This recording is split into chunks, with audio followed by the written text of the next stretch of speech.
Hello everybody, my name is Jason and welcome to day 111 of our road to 1500 ELO on chess.com.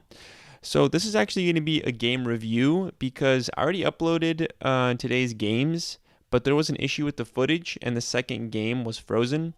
And I still want you guys to see this game because it's actually what took me over the 1300 mark on our ELO climb. So I want to share the game with you. So let's go straight into the review. We had the black pieces. We ended up playing the Caro-Kann advanced variation. We had the bishop come out pretty early, and we instantly traded off the bishops.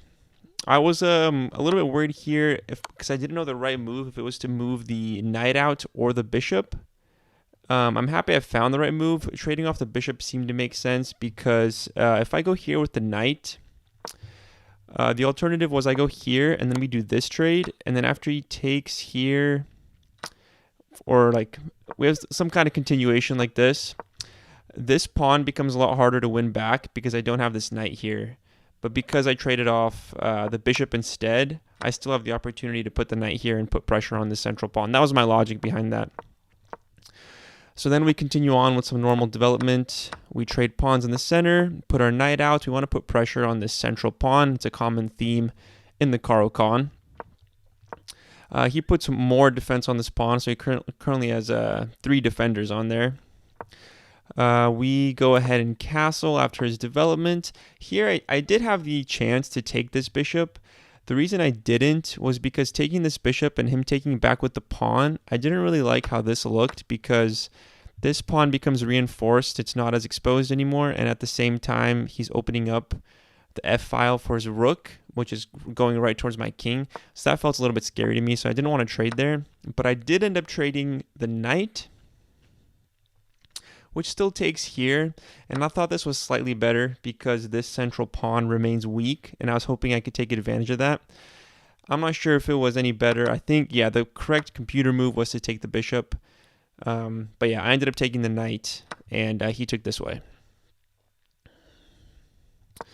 Moving forward here, I pushed here just to create a left and prevent any of these moves down the road. We reroute our knight up here, which ends up being a mistake. This does make a lot of sense to me. I should have moved my queen in earlier. You'll see that my opponent, after this trade, moves his queen in, and this was seemed like a pretty good move to me because it really limits the development of my queen, and it's also putting pressure on this pawn. But we bring our rooks both onto the open c file, and this was a mistake. Which I actually didn't take full advantage of. I should have taken here because after this and this, he only has one defender here, and we end up winning a rook. So that was a mistake on my part. I didn't take advantage of that. He pushes. We end up doing just an even trade. And then I put my queen here. This was a better move because I'm putting pressure here. Let's see, what is the tactic actually? I'm not sure. So I ended up moving my queen here because I wanted to put pressure on this pawn. But there was a missed tactic where if I went here...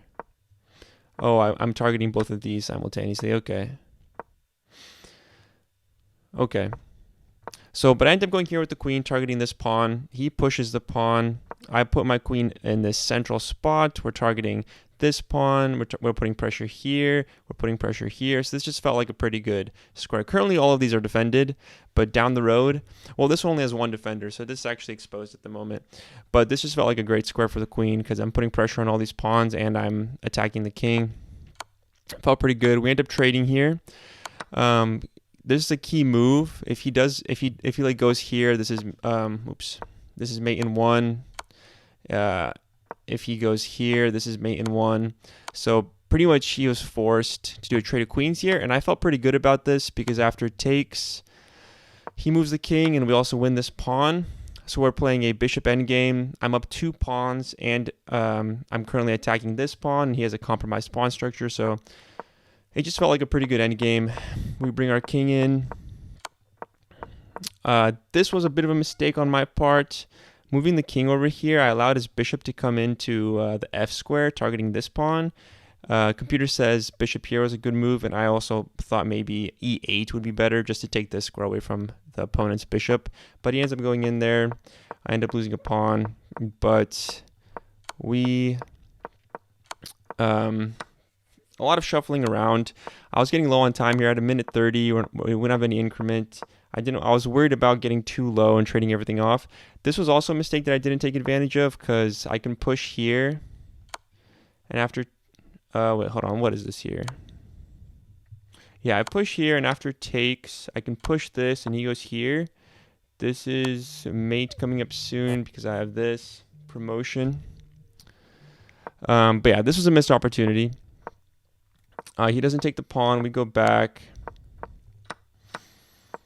We give up this pawn as well, but after the trade, we have 2 passed pawns, and he just doesn't really have a way to stop our promotion. So we make a queen and win this pawn, and then it's just endgame, running around, making sure we don't allow a stalemate, and we end up getting the checkmate.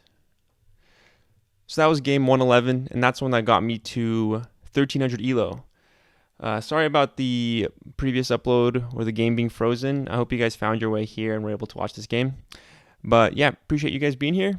I'll see you tomorrow for day 112. Adios. Have a good day.